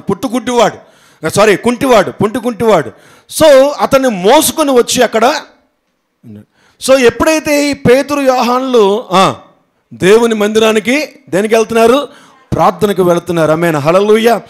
ప్రార్థన శక్తి చేత నింపబడ్డానికి, ప్రార్థన బలం చేత నింపబడ్డానికి, గొప్ప కార్యాలు వారి జీవితంలో జరగడానికి, అభిషేకించబడ్డానికి, అపోస్తులు అయినప్పటికీ కూడా, వాగ్దానంలో ఉన్నవారు అయినప్పటికీ కూడా, యేసుక్రీస్తుతో కలిసి పరిచర్య చేసిన అపోస్తులత్వం పొందుకున్న వారు అయినప్పటికీ కూడా మందిరంలో దేవుని శక్తి ఉంటుంది కాబట్టి దేవుని మందిరంలోనికి వారు వెళుతున్నప్పుడు, అయ్యా నాకు కొంచెం ఏమైనా సహాయం చేస్తారా అని అడిగారు. అడిగితే వెంటనే పేతురు యోహానులు ఆగిపోయారు. ఆగి 4వ వచనంలో వారిని తేరి చూచి, పైనుంచి కింద వరకు, కింద నుంచి పైకి తేరి చూచండి. తెలుసా? ఎంతమంది తెలుసు? నేను అడిగిన దానికి మీరు కరెక్ట్గా సమాధానం చెప్తే బతికిపోతారు, లేకపోతే దానికోసం మళ్ళీ ఎక్స్ప్లెయిన్ చేస్తాం. ప్రైజ్ గాడ్, ఆమేన్. తేరి పారి చూసి, అలా తేరి చూస్తున్నావే అంటారు కదా, తెలుసా? మిమ్మల్ని ఎవరన్నా చూసారు ఏంటి? అలాగా. ప్రైజ్ లార్డ్, ఆమేన్. సో తేరి చూసి పైన నుంచి కిందకి, కింద నుంచి పైకి స్కానింగ్ అనమాట. స్కానింగ్ లాగా స్కాన్ చేస్తున్నాడు. స్కాన్ చేసి చూసి, మా తట్టు చూడమనిరి. ఒరే నాయన మా వైపు చూడరా, ఎలా చూడరా బాబు అంటాను. చూస్తే వెంటనే ఇలా చూశాడట. చూస్తే ఏమన్నాడట అక్కడ? ఎప్పుడైతే చూడమన్నాడు, రే ఇలా చూడు అంటే మన వెంటనే భిక్షగాడు ఏమనుకుంటాడు? ఇప్పుడు ఆడు ఎటో చూస్తున్నాడు, ఇంకా బాబా అంటున్నప్పుడు రే రే రే రే ఎలా చూడు అంటే వాడికి వెంటనే ఏదో సార్ ఏది ఐగర్ అనుకుంటూ వచ్చేస్తాడు కదా, అంత హ్యాపీగా. అదే చెప్తున్నాడు, ఎక్స్ప్లెయిన్ చేస్తున్నాడు ఇక్కడ చక్కగా. ఏమైనా వారి యొద్ద ఏమైనా దొరుకునని కనిపెట్టుచు వారి యందు లక్ష్యం ఉంచను. వీళ్ళేదో చక్కగా కనిపిస్తున్నారు ఇద్దరు కూడాను, కాబట్టి చాలా అన్ని కప్పుకొని ఉన్నారు, వీళ్ళు యూదుల్లాగా ఉన్నారు, వస్త్రాపకరణ అలాగే ఉంది కాబట్టి చాలా ఖచ్చితంగా ఆ వస్త్రాలన్నీ అలాగే ఉన్నాయి కాబట్టి అని చెప్పి వారి యొద్ద ఏమైనా దొరుకుతుందేమో అని చెప్పి లక్ష్యం వస్తే వీళ్ళు చూడండి ఏం మాట్లాడుతున్నారో. అంతటా పేతురు, బాబు ఆగు, వెండి బంగారములు నా యుద్ధం లేవు, నా దగ్గర లేవు. నేను అనుకుంటున్నాడు అప్పటికే దొరికిందిలే బేరం అనుకుంటుంటారు. మనం చూడండి, ఎప్పుడన్నా సరే అడుక్కునే వాళ్ళు వచ్చారు, ఎప్పుడైనా భిక్షగాలు ఎవరన్నా మీ దగ్గరికి ఎవరికన్నా పిలిచారా? పిలిచినప్పుడు వస్తారు కదా, వచ్చినప్పుడు వాడు 10 రూపాయలు ఎక్స్పెక్ట్ చేశాడు అనుకో, నువ్వు 2 రూపాయలు వేసావు అనుకో, ఒక్కసారి చూస్తాడు దాన్ని, నీకు ఒక్కొక్క చూసి వెళ్ళిపోతాడు. 2 రూపాయలు వేస్తే అంటే వాడు ఎక్స్పెక్టేషన్ ఏంటి?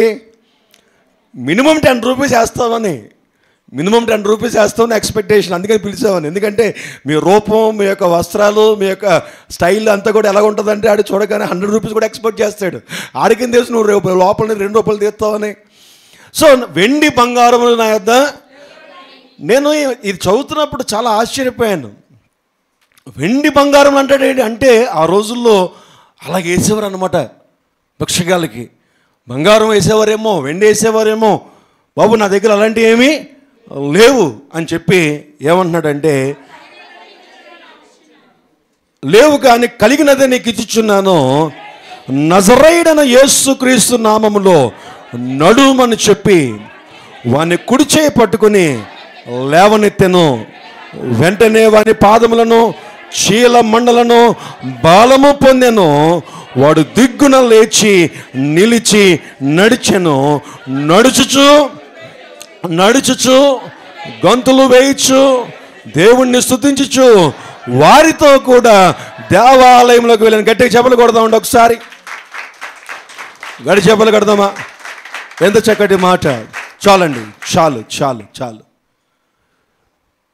దాని కంటిన్యూషన్, వాడు నడుచుచు దేవుణ్ణి స్తుతించుట ప్రజలందరూ చూచి శృంగారమున దేవాలయపు ద్వారమునొద్ద భిక్షము వరకు కూర్చుండిన వాడు వీడే అని గుర్తెరిగి వారికి జరిగిన దాన్ని చూచి, చూడండి అందరికీ తెలుసు ఆ భిక్షగాడు, ప్రతి ఒక్కరికి కూడా తెలుసు.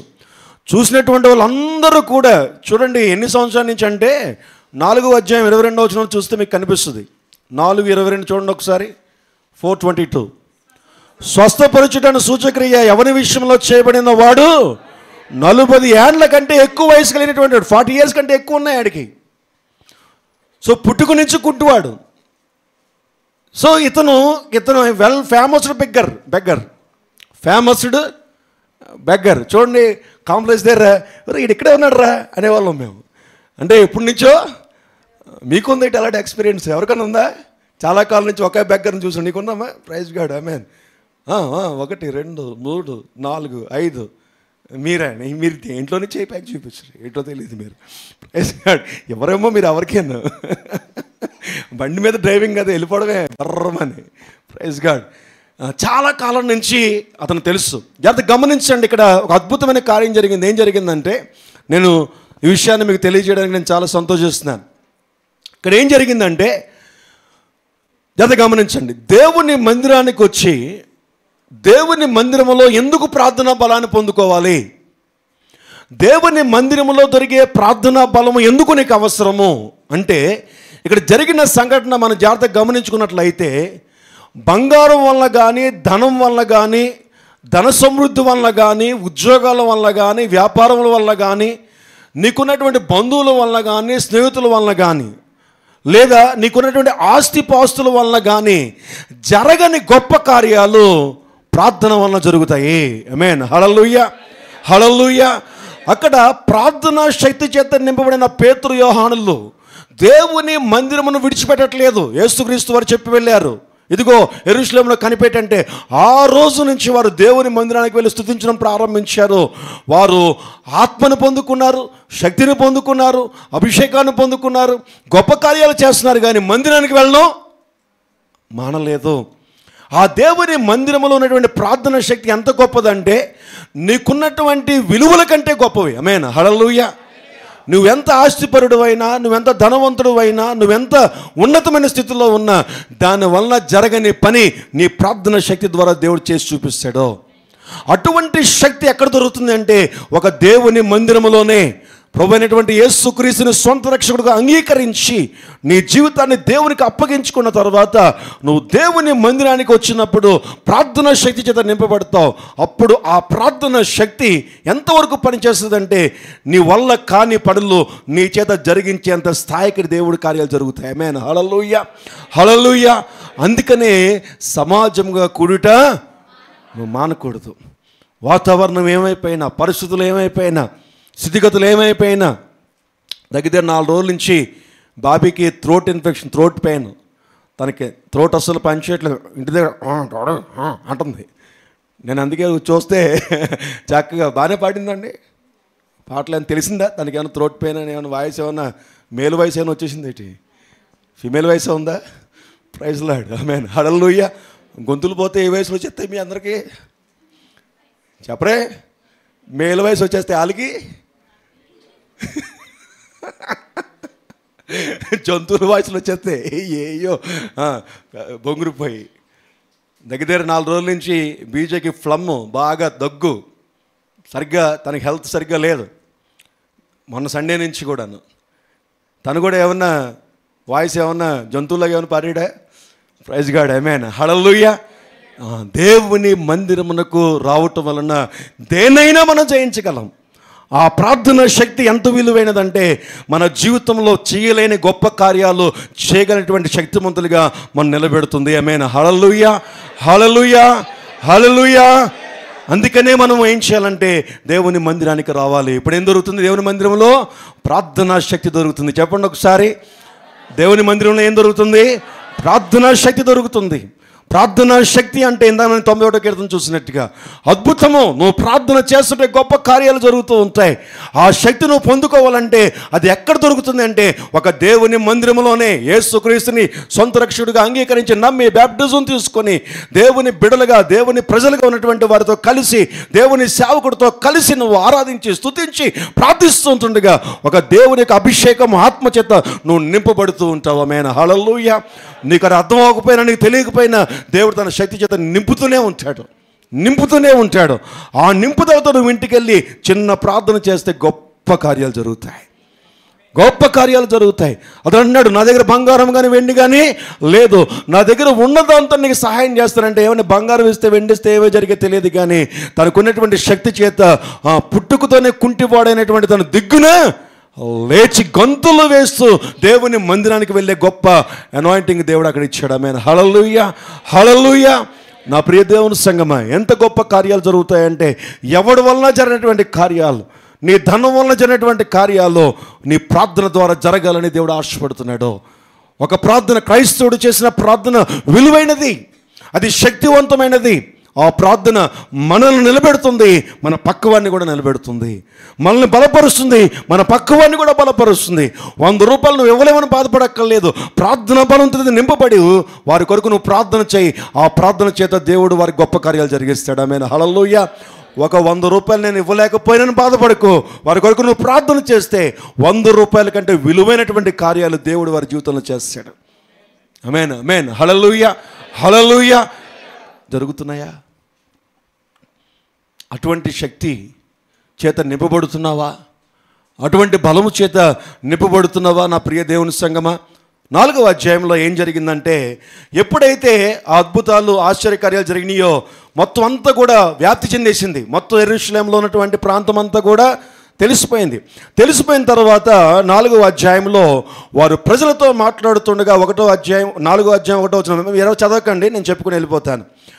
వారు ప్రజలతో మాట్లాడుచుండగా యాజకులను, దేవాలయపు అధిపతియు, సద్దూకాయులను వారు ప్రజలకు బోధించడయు, యేసును బట్టి మృతుల్లో నుండి పునరుద్ధానం కలిగిన ప్రకటించడం చూచి కలవరపడి వారి మీదకి వచ్చి వారిని బలత్కారంగా పట్టుకుని సాయంకాలం అయినందున మరునాటి వరకు వారిని కావలిలో ఉంచిరి.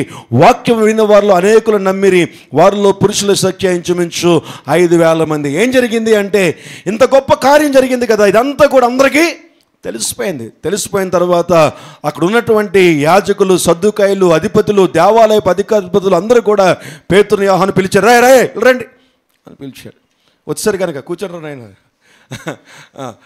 రండి అంటే వచ్చారు. వాళ్ళిద్దరూ వస్తే మీరు ఏం చేస్తున్నారని చెప్పి ఆ రాత్రి ఏం చేస్తారంటే చెరసాల్లో వేశారు. పొద్దున విడిచిపెడదాం కదా అని చెప్పి రాత్రి అంతా కూడా చెరసాల్లో ఉంచేసి ఉదయం లేచిన తర్వాత పేతురుని అడిగాడు. చూడండి 5వ వచనంలో మరునాడు అని ఉంటుంది అక్కడ. మరుసటి రోజు అంటే ఆ రోజంతా కూడా రాత్రి అంతా వాళ్ళు కారాగారంలో ఉండిపోయిన తర్వాత మరునాడు అడిగాడు, ఒరే నాయనా ఏంటి మీరు ఏం చేస్తున్నారు మీరంతా కూడా అంటే, వెంటనే 8వ వచనంలో పేతురు పరిశుద్ధాత్మతో నిండిన వాడే, ఆమేన్, హల్లెలూయా, ఆత్మచేత నింపబడిన వాడే గొప్ప సువార్త వాళ్ళకి ప్రకటించాడు. 13వ వచనంలో చూసినట్లయితే వారు పేతురు యోహానుల ధైర్యమును చూచినప్పుడు వారు విద్యలైన పాములను గ్రహించి ఆశ్చర్యపడి వారు యేసుతో కూడా ఉండిన వారని గుర్తెరిగిరి. ఆమేన్, హల్లెలూయా, హల్లెలూయా. ప్రార్థన దేవుని మందిరము ఎక్కడైతే నువ్వు బలహీనపడుతున్నావో అక్కడ నిన్ను బలపరిచి ధైర్యము కలిగినటువంటి ఆత్మతో నిన్ను నింపి గొప్ప కార్యాలు చూపిస్తాయి. ఆమేన్, హల్లెలూయా. చూడండి, పేతురు యోహాను పేతురు చెప్పిన మాటకు వారు విని భయపడిపోయి ఏం చేశారంటే వారి యొక్క ధైర్యాన్ని చూసినప్పుడు వాళ్ళు ఆశ్చర్యపోయారట. వాళ్ళు మాట్లాడే విధానం చూసి ఆశ్చర్యపోయారట. వారు మాట్లాడే విధానము, వారు వివరించే విధానము ఆయన్ని చూసి ఆశ్చర్యపోయాడు. అన్నిటికంటే ముందుగా వారు కనపడింది ఏంటంటే ధైర్యం కనిపించిందట. ధైర్యంతో ఇప్పుడు సడన్గా ఏ జీవీఎంసీ నుంచో ఎవడో అధికారి మీ ఇంటికి వచ్చేసి వెళ్ళరా మీ ఇంట్లో మీ డాక్యుమెంట్ అంతా పట్టరండి అంటే ఎందుకండి ఏం జరిగిందండి టెన్షన్ అయిపోతాం వెంటనే. ఏంటంటే ఏ నోటీస్ వచ్చిందో ఏంటో అన్నటువంటి ఒక పై అధికారి వచ్చి మిమ్మల్ని ఏమన్నా అన్నప్పుడు వెంటనే మనకి ఎలా కుదురుతుందండి మాట్లాడడం? మాట తత్తాతిథి అంటారా లేదా?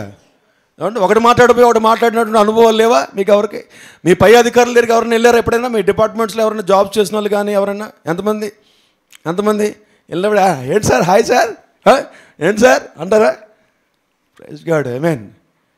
ఎంత భయం అక్కడ! ఆ అధికారులందరూ కూడా, యాజకులు, దేవాలయపు అధికారులందరూ కూడా పిలిచి మాట్లాడుతుంటే ధైర్యంతో చెప్పినప్పుడు ఆ ధైర్యాన్ని చూసి వాళ్ళు ఆశ్చర్యపోయారట. వాళ్ళు ఆశ్చర్యపోయి వాళ్ళని మీరు బెదిరించి ఇంక మీరు ఇలాంటివి ఏం చేయకండి అని చెప్పేసి బెదిరించి బయట పంపించేశారు. బయట పంపించిన వాళ్ళు ఏం చేశారు తెలుసండి? చూడండి, 23వ వచనంలో మనం చూస్తే వారు విడుదల నుండి ఎక్కడికి వచ్చారు? తమ స్వజనులకు వచ్చి ప్రధాన యాజకులను పెద్దలను తమతో చెప్పిన మాటలన్నింటినీ వారికి తెలిపిరి. వారు విని ఏక మనసుతో వారు ప్రార్థన చేయడం మొదలుపెట్టారు. ఆమేన్, హల్లెలూయా. వెంటనే మళ్ళీ ప్రార్థనా స్థలానికి వచ్చేసారు. ఎక్కడైతే వారి సమాజం అంతా కూడా ఉన్నారో, వారితో ఉన్నటువంటి వాళ్ళందరూ కూడా సంఘం అంతా ఎక్కడుందో, వారి సంఘం అంతా ఎక్కడైతే సహవాసం కలిగి ఉన్నారో, వారితో కలిసి చేసే ప్రార్థన పనులందరూ ఎక్కడున్నారో వాళ్ళందరి దగ్గరికి వచ్చేసారు. వచ్చేసి జరిగిన విషయాన్ని వాళ్ళకి చెప్పేశారు. ఎప్పుడైతే కలిసి ప్రార్థన చేస్తున్నారో 31వ వచనంలో చూసినట్లయితే వారు ప్రార్థన చేయగానే వారు కూడి ఉన్న చోట కంపించాను. అప్పుడు వారందరూ పరిశుద్ధాత్మతో నిండిన వారే దేవుని వాక్యమును ధైర్యముగా బోధించిరి. ఒక ప్రశ్న ఈరోజు రాత్రి, ఒక ప్రశ్న. అంతకు ముందే కదా పేతురు పరిశుద్ధాత్మతో నింపబడి ధైర్యంతో వాక్యం చెప్పినప్పుడు మళ్ళీ పరిశుద్ధాత్మతో నింపబడడం ఏంటి? ఫిల్లింగ్. ఎప్పటికప్పుడు దేవుని శక్తి చేత నింపబడే స్థలము దేవుని మందిరము. దేవుని ప్రజలు కలిసి చేసినటువంటి ఆరాధన దేవుని యొక్క శక్తి చేతను నింపబడడానికి ఒక ప్రాముఖ్యమైనటువంటి స్థలం అది. చూడండి, వాళ్ళు విడిచిపెట్టిన తర్వాత వెంటనే వాళ్ళ ఆత్మచేత నింపబడిన వాళ్ళే కదా, అప్పుడే కదా ఆత్మచేత నింపబడి. చూడండి, ఆ పైనే కదా మనం చెప్పుకున్నాం 8వ వచనంలో పేతురు పరిశుద్ధాత్మతో నింపబడిన వాడే కదా గొప్ప కార్యాలు జరిగిస్తున్నాడు. అక్కడ చెప్పేస్తున్నాడు. ఇంకెందుకు ఆయనగా ఆత్మ నింపుదల ఏంటి ఇంకా? సో ఇక్కడ మనం చూసినట్లయితే వారు అందరూ కలిసి మళ్ళీ ఎక్కడికి వెళ్ళిపోయారంటే సంఘముగా కూడుకున్నారు. మళ్ళీ దేవుని యొక్క మందిరంగా, దేవుని ప్రజలుగా వాళ్ళందరూ కూడా కూడుకొని బిగ్గరగా ప్రార్థన చేస్తుండగా భూమి కంపించిందట. దేవుని యొక్క ఆత్మచేత వారు నింపబడి ఇంకా గొప్ప కార్యాలు జరిగించడానికి శక్తివంతులుగా వారు ముందుకు వెళ్ళడం ప్రారంభించారు. ఆమేన్, హల్లెలూయా, హల్లెలూయా. నా ప్రియమైన దేవుని సంగమా, మనమందరము ఎవరి బిడ్డలమంటే దేవుని బిడ్డలము. మనందరికీ దేవుడు ఒక పని అప్పగించాడు. ఏంటి ఆ పని అంటే దేవుని నామాన్ని మహిమపరచాలి. లోకములో దేవుని సువార్తను ప్రకటించేంత సాక్ష్యం మనం పొందుకోవాలి. మనలో నుంచి దేవుని ప్రభావం బయటికి రావాలి. మనలో దేవుడు తన స్వరూపాన్ని చూపించుకోవడానికి నిన్ను నన్ను పిలుచుకున్నాడు. నిన్ను నువ్వు చూపించుకోవడానికి కాదు. నీలో దేవుని సారూప్యము లోకము చూడాలి, నీలో దేవుణ్ణి చూడాలి. అటువంటి శక్తి పొందుకోవడానికి దేవుడికి ఒక మందిరాన్ని ఇచ్చాడు. ఆమేన్, హల్లెలూయా, హల్లెలూయా. రోజున నువ్వే బ్రతకలేకపోతున్నావు. దేవునికి బలాన్ని పొందుకోవడానికి దేవుడు ఒక చక్కటి మందిరానికి ఇస్తే ఆ మందిరం గురించి నువ్వు వెనకడుగు వేయడానికి వీలు లేదు. అందుకని అంటాడు, సమాజముగా కూడుకొనుట మానక నీవు ఇతరులు అనేక మంది మానుకొనుచున్నట్టుగా నువ్వు మానడానికి వీలు లేదు అంటున్నాడు. ఆమేన్, హల్లెలూయా, హల్లెలూయా. దేవుని మందిరానికి ఎంత విలువిచ్చారండి వాళ్ళు. దేవుని సన్నిధిలో ఎవరు మట్టుకు వాళ్ళు ప్రార్థన చేసుకుని వెళ్ళిపోవచ్చు కదా. పేతురు యోహాను ఇద్దరు ఉన్నారు కదా. మళ్ళీ వారి స్వజనుల దగ్గరికి ఎందుకు రావాలి? సంఘం దగ్గరికి ఎందుకు రావాలి? తన ప్రజల దగ్గరికి ఎందుకు రావాలి? దేవుని పేరు పెట్టబడిన తన ప్రజల దగ్గరికి వచ్చి అందరితో కలిసి ఎందుకు ప్రార్థన చేయాలి? నువ్వు నీ కుటుంబం కలిసి ప్రార్థన చేసుకుంటే సరిపోదా? పేతురు యోహాను ఏ చెట్టు కింద కూర్చొని ప్రార్థన చేస్తే దేవుడు ప్రార్థన వినడా? ఆత్మ నింపుదల లేదా వాళ్ళకి? గమనించాలి. సహవాసం వారికి అవసరం అని బైబిల్ చెప్తుంది. నువ్వెంత గొప్పడు అయినా, నువ్వెంత అపొస్తలుడు అయినా, ఎంత గొప్ప సేవకుడు అయిపోయినా, ఎంత గొప్ప ధీరుడు అయిపోయినా, ఎంత గొప్ప శక్తిమంతుడు అయిపోయినా, ఎంత ప్రార్థనాపరుడు అయిపోయినా, నీకు మందిరము అవసరము. ఒక మందిరము నీకు కావాలి. సేవకుడైన నాకు మందిరము కావాలి, విశ్వాస జీవితంలో ఉన్న మీకు మందిరం కావాలి. మనందరికీ కూడా దేవుని మందిరము అవసరము. హల్లెలూయా, హల్లెలూయా. దేవుడిని అభిషేకించాడు కదా, సేవకుని కదా అని చెప్పి ఆ వీధి వెళ్ళి సువార్త ప్రకటించేసి ఇంటికి వెళ్ళిపోతే సరిపోదు. మళ్ళీ ఎక్కడికి రావాలి? మళ్ళీ దేవుని మందిరానికి రావాలి. ఆమేన్, హల్లెలూయా, హల్లెలూయా. దేవుని మందిరములో దేవుని పేరు పెట్టబడినటువంటి ప్రజలందరితో కలిసి మేము ప్రార్థన చేస్తుండగా దేవుడు నన్ను తన శక్తి చేత నింపుతాడు, మిమ్మల్ని తన శక్తి చేత నింపుతాడు. దేవుడు ఆ శక్తి చేత నింపబడుతూ ఉంటుండగా నేను చేయలేని గొప్ప కార్యాలు నాతో చేపిస్తాడు, మీరు చేయలేని గొప్ప కార్యాలు మీతో చేపిస్తాడు. ఆమేన్, హల్లెలూయా, హల్లెలూయా. అంతేకాదు, ఎక్కడైతే ధైర్యాన్ని కోల్పోయారో, ఎక్కడైతే బలహీనమైపోయారో, ఎక్కడైతే మీరు భయపడుతున్నటువంటి పరిస్థితుల్లో ఉన్నారో, ధైర్యముగా ఆత్మచేత మీరు నింపబడతారు. అందుకనే నువ్వు దేవుని మందిరానికి విలువ ఇవ్వాలి. నువ్వు చేయలేని పనులు దేవుడు నీతో చేపిస్తాడు. ఒక చిన్న మాట చెప్పి నేను ముగించేస్తాను. బైబిల్లో నేను చాలాసార్లు మీకు చూపిస్తాను. యెహోషాపాతు గురించి తెలుసా మీకు?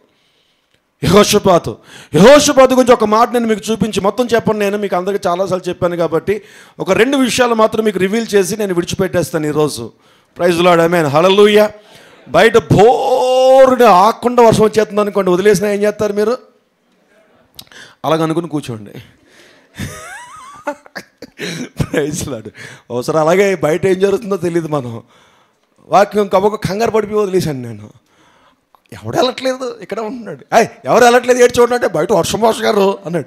అయ్యయ్యో, నేను విడిచిపెట్టక ముందు ఒక్కసారి బయట చూడాల్సిందే అని అనిపించింది నాకు.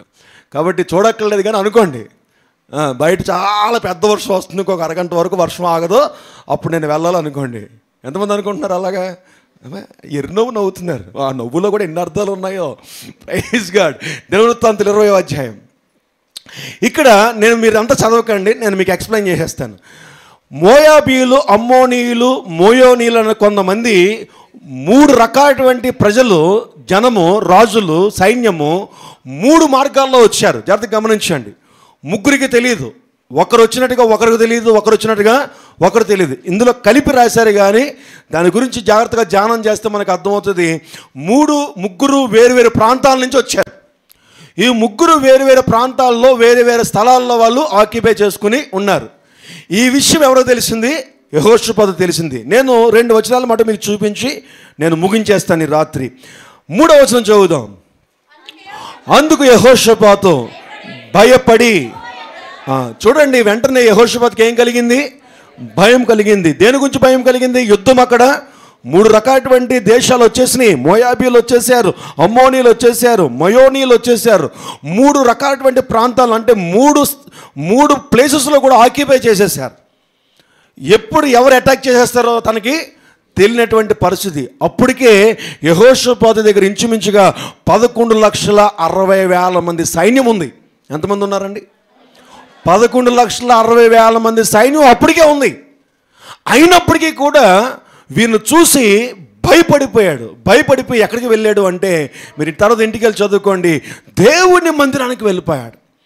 దేవుని మందిరానికి భయపడి దేవుని మందిరానికి వెళ్ళి, దేవుని మందిరములో అందరూ కూడా ఉపవాసం ఉండమని చెప్పి గట్టి కేకలతో ప్రార్థన చేస్తూ ఉంటుండగా దేవుణ్ణి మాట్లాడుతూ ఉంటుండగా, అడుగుతూ ఉంటుండగా, అద్భుతంగా 14వ వచనంలోకి వచ్చేటప్పటికి, అప్పుడు మత్తన్యాకు పుట్టిన యెహూయేలు కుమారుడైన బెనాయాకు జననమైన జకరియా కుమారుడు ఆసాపు సంతతి వాడును లేవీయునకు యహాజ్యేలు సమాజంలో ఉండెను. యెహోవా ఆత్మ అతని మీదకి రాగా, ఎప్పుడైతే భయముతో దేవుని మందిరానికి వెళ్ళి తనకున్నటువంటి వ్యతిరేకత గురించి, తనకున్న శ్రమ గురించి ప్రార్థన చేస్తుండగా పరిశుద్ధాత్మ శక్తి అక్కడ దిగి వచ్చింది. దేవుడు తన శక్తిని ఎవరి మీదకు తీసుకొచ్చాడు అంటే యహాజీయేలు అనేటువంటి ఆ యొక్క యాజకుని మీదకు తీసుకుని వచ్చాడు. అతడు వెంటనే అన్నాడు 15వ వచనంలో, యూదా వారులారా, యెరూషలేము కాపురస్తులారా, యెహోషాపాతు రాజు, నేను చదివేస్తానండి, మీరందరూ ఆలకించుడి. యెహోవా సెలవిచ్చినది ఏమనగా, ఈ గొప్ప సైన్యమునకు మీరు భయపడకుడి, జడయకుడి, ఈ యుద్ధము మీరు కాదు, దేవుడే జరిగించును. ఎప్పుడైతే ఇదంతా జరుగుతుంది, ఎక్కడ జరుగుతుంది ఇదంతా? ఎక్కడ జరుగుతుందండి? దేవుని మందిరంలో. ఎక్కడ జరుగుతుంది? దేవుని మందిరంలో. దేవుని మందిరం రాకమునుపు యెహోషాపాతు పరిస్థితి ఏంటి? భయము, ఆందోళన, వ్యతిరేకత, యుద్ధం రెడీగా ఉంది. ఎక్కడ? హృదయంలో భయం ఉంది. తన చుట్టూ సైన్యం ఉన్నప్పటికీ కూడా భయంతో తను బలహీనపడిపోతున్నాడు. దేవుని మందిరానికి రాకమునుపు తన పరిస్థితి. బట్ దేవుని మందిరానికి వచ్చిన తర్వాత దేవుని యొక్క శక్తి చేత నింపబడి వాక్కు బయటకు వచ్చినప్పుడు, దేవుని యొక్క సేవకుల చేత, దేవుని యొక్క ఆత్మ చేత నింపబడి దేవుడు తన వాక్కుని నీకు బయలుపరుస్తూ ఉంటుండగా తనకు భయములోంచి ధైర్యం వచ్చింది. ఎంత ధైర్యం వచ్చిందో తెలుసా అండి? ఎంత ధైర్యం వచ్చిందో తెలుసా?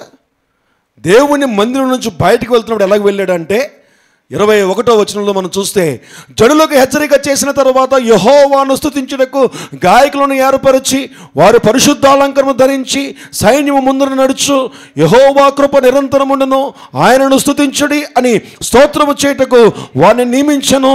వారు పాడుటకును స్తుతించుటకును మొదలుపెట్టగా. ఎలాగొచ్చాడు మందిరానికి? యుద్ధమును చూసి భయపడి, శత్రువులను చూసి భయపడి, ఆందోళనతో, భయముతో మందిరానికి వచ్చి మందిరంలో ప్రార్థన చేసి ఆత్మచేత నింపబడినటువంటి మాటలు విన్న తర్వాత తను బయటికి ఎలాగెళ్తున్నాడు? సంతోషగానములతో వెళ్తున్నాడు. ఆమేన్. హల్లెలూయా, హల్లెలూయా. ఆనందముతో గంతులు వేస్తూ, ఎగిరి గంతులు వేస్తూ, స్తుతిస్తూ, ఆరాధిస్తూ ఎక్కడికి వెళ్తున్నాడు తెలుసా? యుద్ధానికి వెళుతున్నాడు. ఆమేన్. హల్లెలూయా. తను దేనైతే భయపడిపోతున్నాడో దానికి ఎదురెళ్తున్నాడు. ఎలాగెళ్తున్నాడు? ధైర్యంతో వెళుతున్నాడు. ఎలాగెళ్తున్నాడు? ఆనందగానాలతో వెళుతున్నాడు. ఆమేన్. హల్లెలూయా. నీ జీవితంలో దేన్ని చూసి నువ్వు భయపడుతున్నావో, నీ జీవితంలో ఏ యుద్ధము దాచిపెట్టబడి ఉందో, దేన్ని చూసి నువ్వు ఆందోళన చెందుతున్నావో, ఇది నా వల్ల అవుతుందా? ఇది నా వల్ల అవుతుందా? అయ్యో, ఇంత భయంకరమైన వ్యతిరేకత నేను ఎలా జయించగలను? నేను చేయగలనా? నా బ్రతుకులో ఈ పోరాటంలో నేను గెలవగలనా? దేవుడు మాట్లాడుతున్నాడు. మందిరమునకు నువ్వు వచ్చినప్పుడు ఆయన మందిరములో ఆయన తన శక్తి చేతను నింపుతాడు. ఆమేన్. హల్లెలూయా, హల్లెలూయా. మందిరములో ప్రార్థన చేస్తూ ఉంటుండగా, మందిరంలో దేవుని వాక్కు వింటూ ఉంటుండగా, మందిరంలో కలిసి నువ్వు ప్రార్థన చేసి ఏకాత్మ కలిగి ప్రార్థన చేస్తూ ఉంటుండగా దేవుడు గొప్ప కార్యాలు నీకు జరిగిస్తాడు.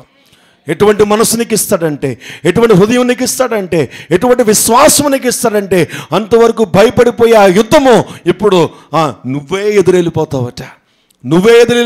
ఎదురెళ్ళిపోయి ఎగిరి గంతులు వేసుకుంటూ ముందుకు వెళ్తావట. చూడండి ఏం జరిగిందో. ఎప్పుడైతే అలా వెళుతున్నాడో 22వ వచనంలో, వారు పాడుటకును స్తుతించుటకును మొదలు పెట్టగా యెహోవా యోధా వారి మీదకి వచ్చిన అమ్మోనీల మీదను, మోయాబీల మీదను, షేయీరు మన్యవాసుల మీదను మాటుకాండను పెట్టిన కనుక వారు హతులైరి. అమ్మోనీలను, మోయాబీలను, షేయీరు మన్య నివాసులను బొత్తిగా చంపి నిర్మూలము చేయాలని పొంచి ఉండి వారి మీద పడిరి. వారు షేయీరు కాపురసులను కడముట్టిన తర్వాత తమలో ఒకరినొకరు చంపుకున్నట్టుకు మొదలు పెట్టిరి. యోధా వారు అరణ్యమందున కాపర్ల దుర్గము దగ్గరికి వచ్చి సైన్యమును తట్టు చూడగా వారు శవములై నేల పడి ఉండిరి, ఒకడును తప్పించుకోలేదు. గట్టిగా చెప్పలు కూడా దేవుని నామాన్ని గణపరుచుకుందామండి, గణపరుచుకుందాం. నా ప్రియ దేవుని సంగమా, దేవుని మందిరమునకు వచ్చి వెళ్ళుట ద్వారా నీ శత్రు శాస్త్రము ఏది ఉండకుండాను గాక. ఆమేన్. హల్లెలూయా. దేవుని మందిరం ఎంత విలువైందో తెలుసా? దేవుని మందిరములో ఎంతటి దేవుని శక్తిని పొందుకుంటావు, ఎంత ప్రార్థన శక్తిని పొందుకుంటావు అంటే, ఇక్కడ చేసిన ప్రార్థన ద్వారా నీ శత్రువు శాశ్వతం కూడా నీకు లేకుండా చేసేంత శక్తిమంతులుగా దేవుని తయారు చేస్తాడో. లెగ్స్ నుంచి ప్రార్థన చేసుకుందాం. ఈ రాత్రికాల సమయంలో దేవుని మందిరములో ఏం పొందుకుంటావు? దేవుని శక్తిని పొందుకుంటా, ఆత్మ బలమును పొందుకుంటా. ఎటువంటి ఆత్మ బలమో తెలుసా? అది ప్రార్థనా శక్తిని పొందుకుంటా, శత్రు శేషము లేకుండా ఉండేంత బలం పొందుకుంటా, యుద్ధ నైపుణ్యత కలిగినటువంటి అభిషేకాన్ని పొందుకుంటా, ఎక్కడైతే నువ్వు భయపడిపోతున్నావో, ఎక్కడైతే వణికిపోతున్నావో, దేవుని మందిరములో ఆయన నీకు శక్తినిస్తాడు, ఆయన బలమునిస్తాడు. ఆయన ఆత్మచేతను నింపబడతా మందిరం నుంచి వెళ్ళిన తర్వాత గొప్ప కార్యాలను దేవునికి చూపిస్తాడు. ఎందుకో తెలుసా? ఆయనే నీ తరపున యుద్ధము చేస్తాడా. ఎందుకో తెలుసా? నువ్వు ఆయన మందిరానికి వచ్చావు కాబట్టి, ఆయన మందిరంలో ఆయన ప్రార్థిస్తున్నావు కాబట్టి అని అంటాడు, ఇదిగో ఇక్కడి నుంచి యుద్ధము నీది కాదు, యుద్ధము నాదే, యుద్ధము నాదే. ఇది ఈ రాత్రికాల సమయంలో 2 కార్యాలు. ఒకటి, నీ ప్రార్థన ద్వారా గొప్ప కార్యాలు. రెండవదిగా, నువ్వు దేవుని మందిరంలో ప్రార్థన చేయటం ద్వారా దేవుడే నీ తరపున యుద్ధము చేయడం మొదలు పెడతాడు. దేవుని మందిరములో దేవుని శక్తి విడుదలవుతుంది. ఒకసారి 2 చేతులు పైకి చాపి ప్రభా నీకు వందనాలని చెప్దామా? యేసయ్యా నీకు వందనాలు తండ్రి, మా తరపున యుద్ధము చేయవాడా నీకు స్తోత్రాలు. చెప్తావా కలిసి ఒకసారి? నా తరపున యుద్ధము చేయవాడా నీకు స్తోత్రములు, మా తరపున పోరాడువాడా నీకు స్తోత్రములు, ప్రార్థనా శక్తి చేత నన్ను అభిషేకించువాడా నీకు స్తోత్రాలు. చెబుదాం ప్రతి ఒక్కరం కూడా. ప్రార్థనా శక్తి చేత నన్ను బలపరుచువాడా నీకు స్తోత్రములు, ప్రార్థనా శక్తి చేత నీ మందిరములో నన్ను బలపరుస్తున్నవాడా నీకు వందనములు, నీ మందిరములో నన్ను బలపరుస్తున్నందుకు నీకు స్తోత్రములు తండ్రి. హల్లెలూయా, గ్లోరియస్ లార్డ్. అయ్యా నీ మందిరములకు వచ్చి వెళ్ళడం ద్వారా ప్రభా నీ శక్తిని మేము పొందుకుంటాము నాయన, నీ బలమును పొందుకుంటాము నాయన. అటువంటి విశ్వాసం మాకు దయచేయండి, అటువంటి ఎక్స్పీరియన్సెస్ మాకు దయచేయండి, అటువంటి అనుభవాలు మాకు దయచేయండి, అటువంటి సాక్ష్యాలు మాకు దయచేయండి, అటువంటి శక్తిమంతులుగా మమ్మల్ని నింపండి, అటువంటి బలవంతులుగా మమ్మల్ని నింపండి. అది ఏ స్థితి అయినా ప్రభా నీ మందిరములకు మొదటి ఇంపార్టెన్స్ ఇవ్వడానికి మాకు సహాయము దయచేయండి. నీ మందిరమే నాయన, ఇది నీ పేరు పెట్టబడిన మందిరము అయ్యా. ఇక్కడ నీ ప్రజలు కూడుకునే స్థలము, నీ ఆత్మను నివాసము చేసే స్థలము, నీ ఆత్మచేత మేము నింపబడే స్థలము తండ్రి. నిర్లక్ష్యము చేయకుండా ప్రభువా నీ మందిరానికి విలువనిచ్చే మనస్సును మాకు దయచేయమని మా ప్రభువును యేసుక్రీస్తు వారు పెట్టి వేడుకొనుచున్నాం తండ్రి. ప్రత్యేకమైన